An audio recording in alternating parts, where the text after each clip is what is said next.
Selamat datang di channel ini. Bobotoh, kita kembali dengan rangkaian berita terhangat seputar Persib Bandung ya. Dari drama penalti yang bikin frustasi, kerusuhan supporter yang bikin kita semua harus belajar banyak, sampai update transfer calon pemain baru Persib yang penuh dengan misteri. Yuk, kita bahas satu persatu. Oke, di segmen yang pertama, ini tentang drama penalti PSIM versus Persib Bandung. Drama terjadi di Stadion Sultan Agung, Yogyakarta. Persib harus puas bermain 1-1 melawan PSIM setelah 2 kali gagal penalti mengeksekusinya. Sebaliknya, PSIM justru membuka keunggulan lewat eksekusi penalti dari Ze Valente. Hasil imbang ini membuat Persib hanya membawa pulang 1 poin dari Bantul, Yogyakarta. Apakah ini tanda awal musim yang berat bagi pasukan Bojan Hodak yang sebelumnya menelan kekalahan dari Persija Jepara? Di segmen yang kedua, ini tentang kerusuhan pasca laga di Yogyakarta. Di luar lapangan, ada cerita lain yang lebih memprihatinkan. Pasca pertandingan PSIM versus Persib, terjadi insiden kerusuhan yang menelan korban luka. Kita nggak mencari siapa yang salah, tapi jadikan ini sebagai pelajaran bersama. Sepak bola adalah hiburan, bukan ajang untuk unjuk nyali. Mari kita doakan teman-teman yang masih dirawat di Yogyakarta agar segera pulih dan kita semua bisa menjaga persaudaraan antar supporter di Indonesia. Lalu, di segmen ketiga, ada update transfer pemain baru Persib, dan inilah kabar yang paling ditunggu. 2 pemain baru Persib dipastikan akan diumumkan sebelum bursa transfer ditutup di akhir Agustus. Rumor mengarah ke bek Italia Federico Barba dan gelandang serang asal Australia Reno Piscopo. Namun yang paling mengejutkan, akun resmi Persib merilis kode misterius dengan lagu Tanah Airku di TV tabung yang retro itu loh.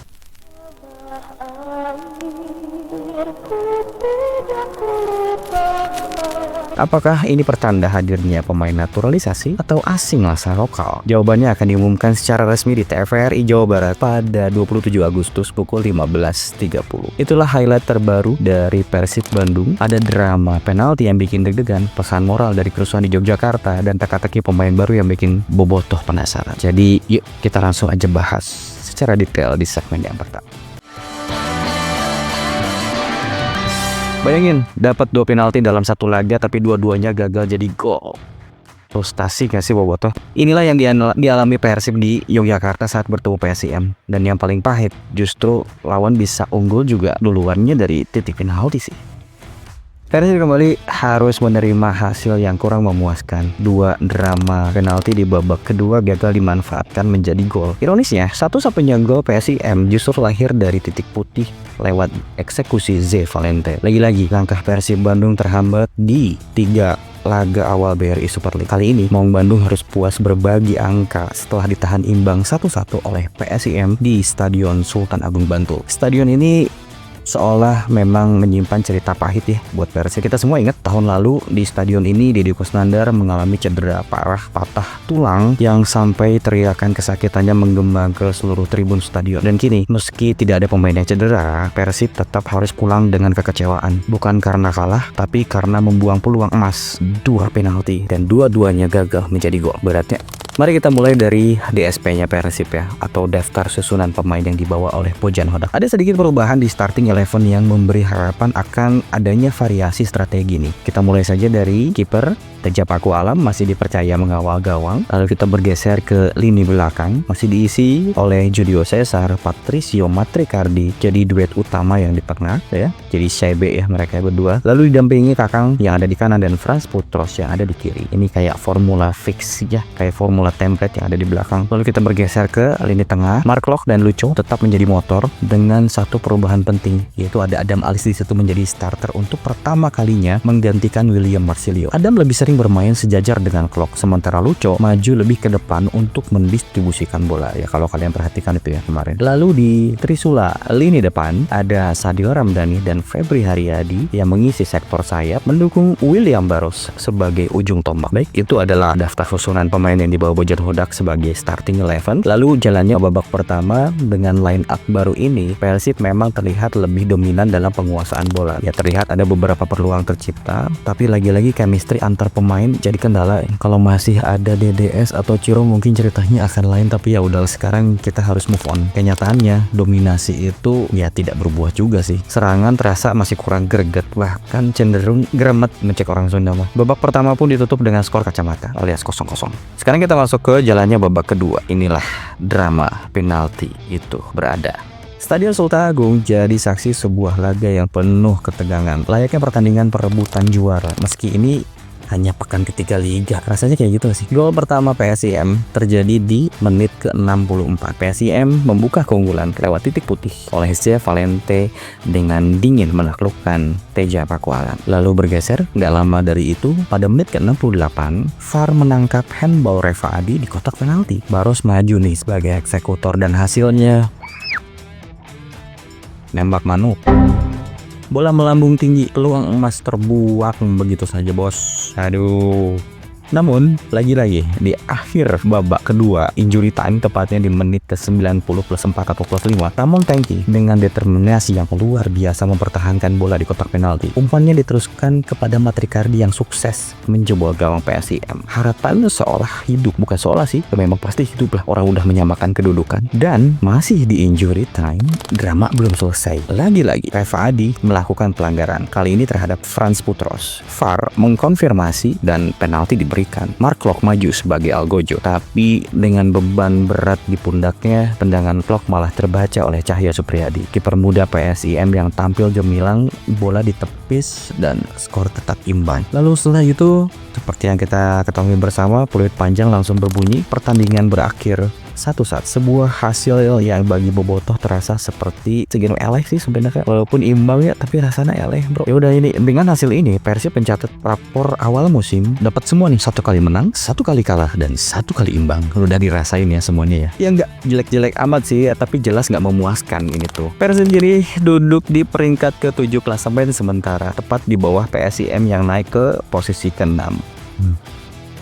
Di konferensi pers pasca laga, Bojan Hodak yang didampingi oleh Mark Klok berkata, "Saya bisa membayangkan bagaimana kecewanya Bobotoh. 2 penalti gagal dimanfaatkan padahal ada waktu tambahan selama 10 menit ya di injury time. Harusnya kita bisa menang 2-1. Ya jelas dong, Mas Bojan ki. Aduh, sebuah hasil imbang yang rasanya lebih pahit daripada kalah ya. 2 penalti, peluang emas, tapi mental dan eksekusi gagal dimaksimalkan. Kalau Persib ingin benar-benar bersaing musim ini, detail seperti ini harusnya bisa segera diperbaiki ya, karena dalam sepak bola terkadang yang membedakan 3 poin dan 1 poin hanyalah keberanian dan ketenangan di momen yang paling genting. Asik. Dah, itu tentang si pertandingan Persib melawan PSIM ya. Itu segmen pertama. Kita sekarang lanjut ke segmen yang kedua.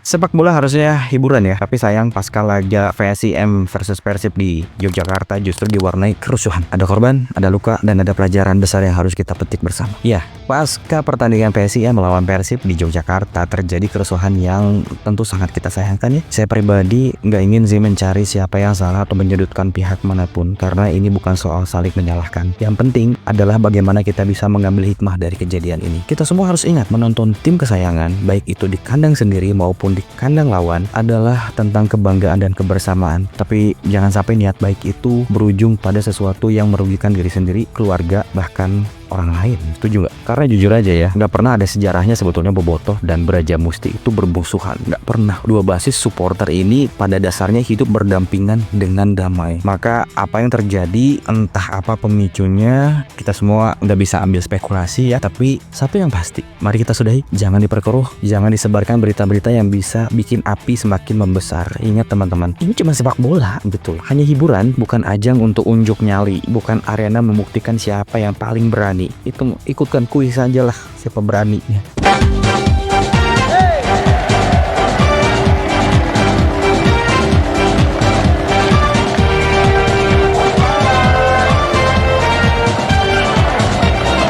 Pada akhirnya kita semua sama, kita punya keluarga, punya orang tua, punya anak, istri, atau sahabat yang menunggu di rumah. Apakah sepadan kalau kita pulang dengan luka atau bahkan tidak pulang sama sekali hanya gara-gara sepak bola?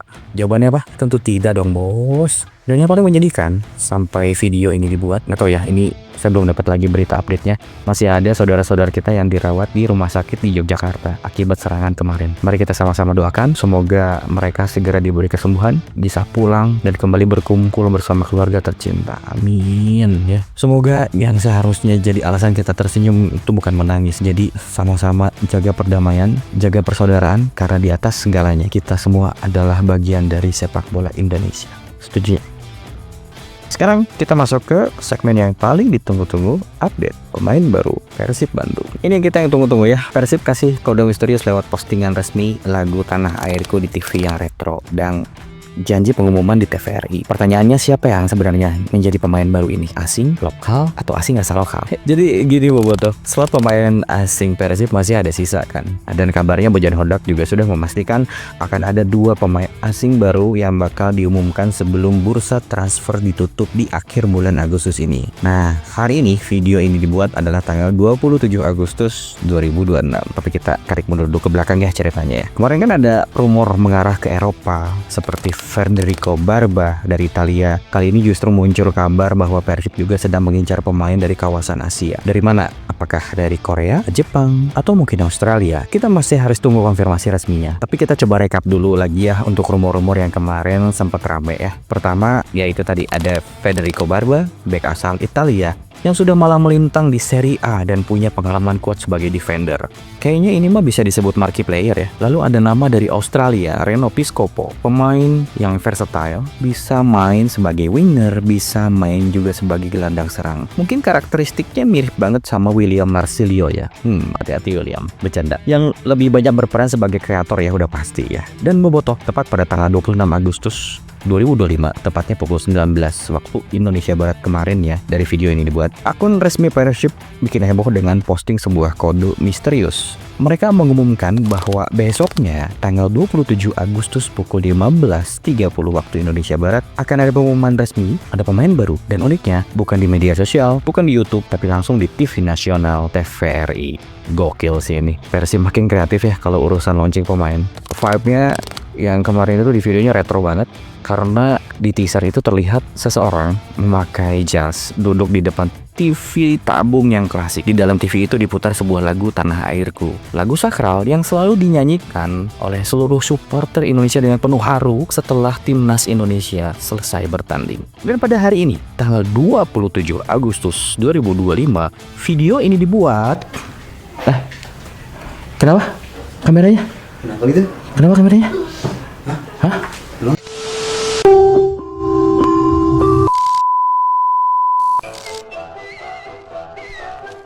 Selamat pagi, siang, dan malam pemirsa sekalian. Mohon maaf, kami harus mengganggu waktu menonton Anda semua. Saya, Prabu, sebagai perwakilan dari Persib, akan mengumumkan beberapa pemain baru. Pertama, saya ucapkan selamat datang kepada Federico Barba, yang akan menambah kekuatan lini pertahanan Persib.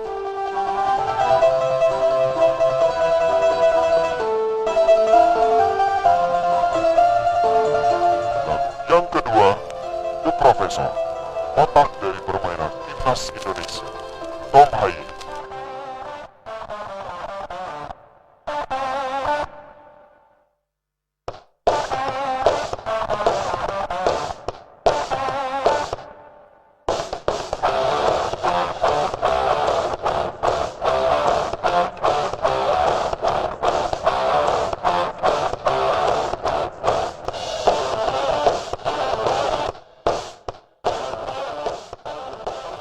Demikian informasi dari kami.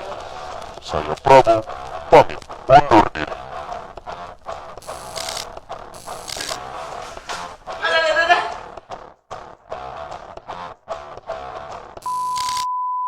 Hello Boboto, Tom Haye here. I'm really excited to join the Persib family. Can't wait to play in front of you and feel the atmosphere in Bandung. Let's fight for more victories. Go Persib, Maan Bandung. Hello Boboto, nice to be here. So I'm Federico Barba. I'm really happy to join your club. So see you soon. Wow, Tom Haye is blue, baru lihat. Dan Federico Barba join Persib Bandung. Fix ya, klub terkaya di Indonesia itu jadi valid ya sekarang ya. Mengingat gaji yang diterima sama Tom Haye itu sekitar 700 juta per bulannya. Waduh, ini plus tunjangan beras juga gak sih? Oh iya, sama satu lagi ditunggu ya yang mau jalan kaki dari Indonesia ke Belanda. Kalau butuh tim produksi untuk syuting kontennya dengan senang hati kami ikutan. Ya, tapi bayar. Setelah pengumuman pemain ini ya, beberapa menit setelahnya banyak yang pro dan kontra. Ya biasalah, katanya penurunan karir lah di Liga Kangkung, Liga Sawah. Ada yang bilang bagus untuk mendongkrak Persib di ACL 2, ya macam-macam lah. Tapi yang pasti kalau misalnya beberapa komen tersebut ya pasti memiliki point of view yang berbeda-beda ya. Kalau misalkan saya sendiri, kalau saya sih melihatnya mungkin ini adalah sebuah pilihan Tom Hay mungkin ya, karena dari sisi usia juga Tom Hay yang mungkin sudah diambang menuju angka 30 gitu ya, lalu juga market value-nya juga yang lumayan tinggi gitu kan ya. Mungkin apa ya, beberapa pertimbangan mungkin ini energinya dan visi bermainnya mungkin masih prima gitu ya, dan masih bisa dibutuhkan oleh klub-klub yang ada di Indonesia. Mungkin itu POV saya, maaf gitu. Jadi secara segi permainan dan secara segi kebutuhannya juga gitu kan ya, ya mungkin itu bisa menjadi salah satu penilaian Tom Hay untuk bisa turun di klub BRI Super League tahun ini gitu. Tapi yang pasti udah gaji nambah 700 juta bro per bulan, anjir. Paling naon ya, itu baru kebayang gaji Tom Hay ya, apalagi kebayang gajinya Ronaldo di Al Nassr. Astagfirullah, ya Allah, Masya Allah. Pokoknya hebat, saya acungi jempol untuk tim manajemen Persib Bandung, terutama oleh Bapak Deputi CEO Bapak Aditya Putra Herawan yang sudah merealisasikan transfer ini gitu kan ya. Apapun tujuannya, saya yakin manajemen melakukan ini pasti adalah pilihan yang terbaik juga untuk tim dan juga untuk pemain itu sendiri gitu. Untuk Federico Barba, wah kita bahas nanti ya di segmen selanjutnya, karena saya mesti riset dulu gitu ya. Kita kumpulin dulu beritanya. Tapi ada berita terbaru lagi nih beberapa menit setelah informasi Tom Hay dan Federico Barba. Katanya Eliano juga nih, ada rumor nih, karena gini loh, slot pemain asingnya masih sisa 1 loh. Karena yang terhitung pemain asing itu Federico Barba loh, ya nggak sih? Kalau untuk Tom Hay itu kayak hitungannya sih pemain lokal. Nah katanya sih Eliano juga. Aduh, kalau untuk Eliano masih muda ya. Kalau saya sih melihatnya jangan dulu, klik. Jangan dulu. Main carilah ilmu masih di Liga Eropa, Liga Amerika gitu, mungkin misalkan di MLS gitu ya. Jangan langsung ke sini lah, please pisan, please jangan. Nanti takutnya kayak yang ada di Dewa United, Bali United.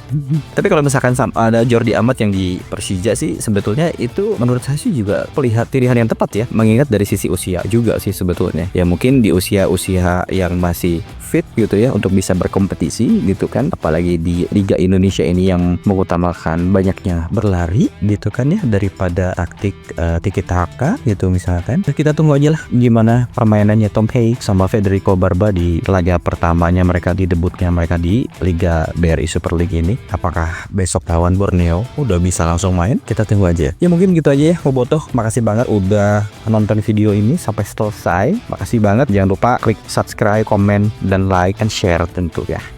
Wassalamualaikum warahmatullahi wabarakatuh.